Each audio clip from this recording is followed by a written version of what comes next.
नमस्कार, आदाब, मैं शहरी यासिर। स्वागत है आप सभी का सियासत टीवी के साउथ इंडिया एक्सप्रेस में। अब देखते हैं मुख्य समाचार। आज हैदराबाद के कई इलाकों में बारिश हो रही है और आज रात को और ज्यादा बारिश होने की उम्मीद है। इससे पहले आईएमडी ने आज और कल यानी फ्राइडे को हैदराबाद में बारिश और बिजली गिरने का पूर्वानुमान जारी किया था। पूर्वानुमान के मुताबिक अगले 2 दिनों में तेज हवाओं के साथ बारिश या गरज के साथ छींटे पड़ने की संभावना है। बारिश, आंधी और बिजली गिरने के पूर्वानुमान को देखते हुए मौसम विभाग ने अगले 2 दिनों के लिए येलो अलर्ट जारी किया है। अलर्ट में चारमीनार, खैरताबाद, कुकटपल्ली, एलबी नगर, सिकंदराबाद और सिलिंगमपल्ली क्षेत्र शामिल है। हैदराबाद में बारिश के अलावा तेलंगाना के अन्य जिलों में भी बारिश देखी गई है। तेलंगाना कांग्रेस नेताओं के एक ग्रुप ने आज संसद में कांग्रेस नेता सोनिया गांधी और राहुल गांधी से मुलाकात की। इस बैठक में तेलंगाना कांग्रेस के नेताओं को पार्टी की आंतरिक चर्चा और राजनीतिक रणनीतियों पर निर्देश दिए गए। इस बैठक में सोनिया और राहुल गांधी ने तेलंगाना कांग्रेस के नेताओं को पार्टी की आंतरिक चर्चा और राजनीतिक रणनीति पर दिशा निर्देश दिए। तेलंगाना पीसीसी प्रमुख महेश कुमार गौड़, मंत्री पूनम प्रभाकर, कोंडा सुरेखा, सरकारी सचेतक आदि श्रीनिवास और विधायक बंडला अलैया ने जंतर मंतर पर बीसीआर अक्षर धरने का विवरण साझा किया। सोनिया गांधी ने मंत्रियों और सांसदों का गर्मजोशी से स्वागत किया। सरकारी सचेतक आदि श्रीनिवास ने 2008 में सोनिया गांधी से मुलाकात की पुरानी यादें ताजा की। सोनिया गांधी ने इस बात पर जोर दिया कि तेलंगाना के लोग हमेशा कांग्रेस के साथ हैं, लोग उनके साथ किए गए अच्छे कामों को नहीं भूलेंगे।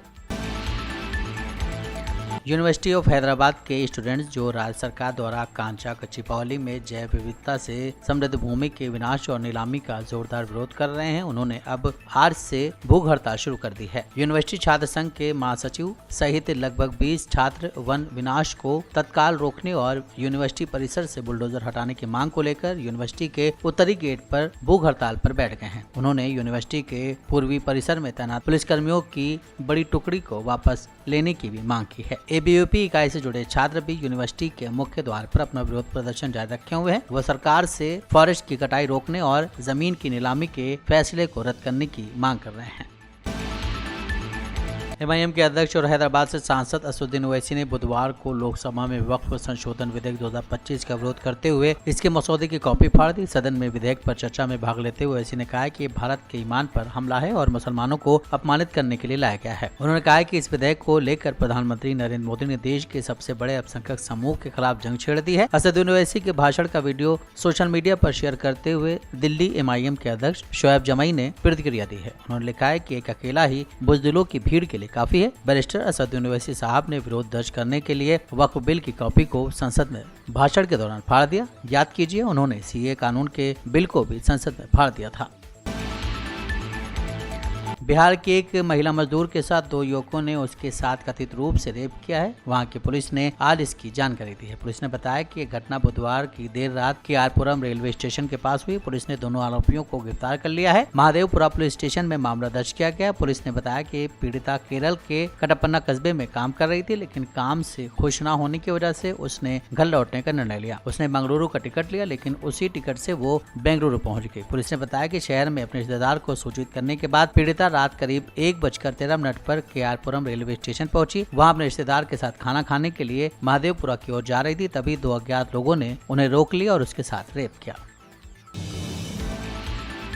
लोकसभा में पास हुए वक्फ विधेयक को सुप्रीम कोर्ट में चुनौती दी जाएगी। तमिलनाडु के मुख्यमंत्री एम.के. स्टालिन ने अदालत का दरवाजा खटखटाने का ऐलान कर दिया। तमिलनाडु के मुख्यमंत्री और डीएमके अध्यक्ष एम.के. स्टालिन ने आज कहा है कि उनकी पार्टी इस विधेयक के खिलाफ सुप्रीम कोर्ट में याचिका लगाएगी। लोकसभा से विधेयक पारित होने के विरोध में स्टालिन विधानसभा में काली पट्टी बांधकर पहुंचे। इस दौरान उन्होंने कहा कि भारत में बड़ी संख्या में दलों के विरोध के बावजूद कुछ सहयोगियों के इशारों पर रात 2 बजे संशोधन को अपनाना संविधान की संरचना पर हमला है। मुख्यमंत्री ने सदन को बताया कि ये धार्मिक सद्भाव को बिगाड़ने वाला काम है। उसे उजागर करने के लिए हम आज विधानसभा की कार्रवाई में काली पट्टी बांधकर भाग ले रहे हैं। स्टालिन ने कहा कि मैं आपको सूचित करना चाहता हूं कि डीएमके की ओर से इस विवादास्पद संशोधन के खिलाफ सुप्रीम कोर्ट में मामला दायर किया जाएगा। तमिलनाडु केंद्र सरकार के उस कानून के खिलाफ लड़ेगा जो वक्फ बोर्ड की आजादी को नष्ट करता है और अल्पसंख्यक मुस्लिम आबादी को खतरे में डालता है।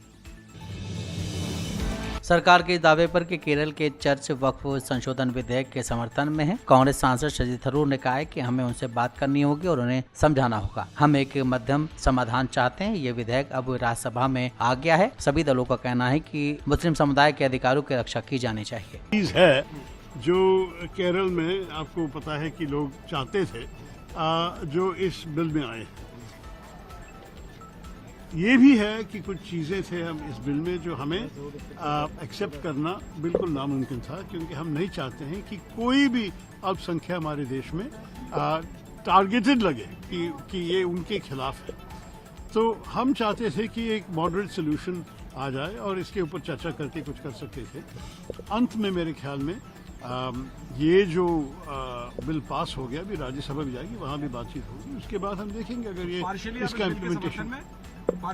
पार्शियल बात नहीं, एक तो चीज़ थे जहाँ केरल में आजकल जो वर्तमान चल रहा है कुछ कठिनाइयाँ, जैसे कि मुनम्बम में जो प्रतिशत चल रहा है, प्रोटेस्ट चल रहा है, उन लोगों के साथ हैं हम, और सिर्फ हम नहीं, हमारे एलाइज जैसे मुस्लिम लीग जो है वो ये प्रोटेस्टर्स के साथ है, क्योंकि वो नहीं चाहते हैं कि जो लोग करीब 2 पीढ़ी से एक भूमि पे रह रहे हैं कि उनके भूमि सडनली छीन ले।